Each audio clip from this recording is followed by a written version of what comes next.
In this lesson, I'll show you two examples on how to use oxidation states to identify oxidation and reduction. Question 1 reads, use the oxidation states to identify the element that is being oxidized and the element that is being reduced in the following redox reaction. The first thing that I will do is assign the oxidation states for each of these compounds. Starting with Mg, this is an element, so its oxidation state is 0. Then we have H2O.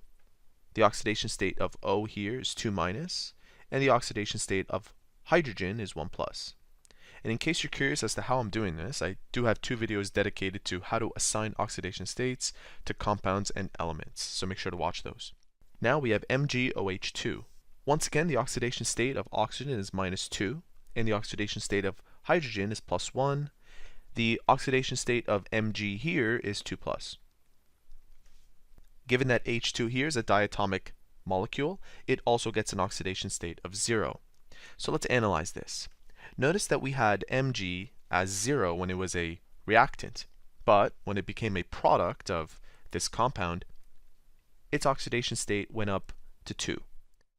So given that its oxidation state has gone up to 2 plus, that means it has been oxidized. So magnesium is oxidized. Also take a look at hydrogen. Hydrogen originally was 1 plus, and then it went down to 0. This suggests a reduction. So hydrogen has been reduced. That's the answer to question number 1. Let's move on to question number 2.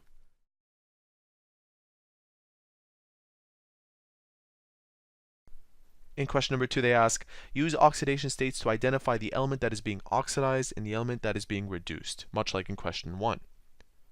Let's take a look at the reaction.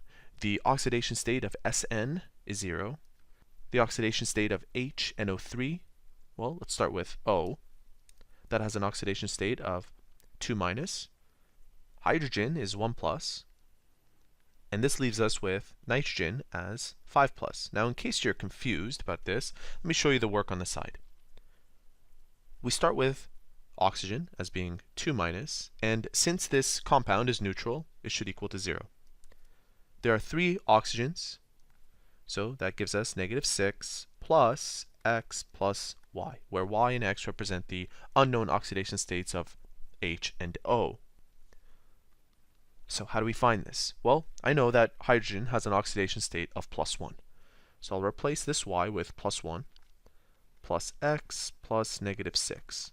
Now to make this equation equal, where the left side is equal to the right side, this has to be +5.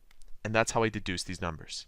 Moving on to the reactants, we have SnO2. Once again, this is -2. And tin has to have an oxidation state of 4, +4.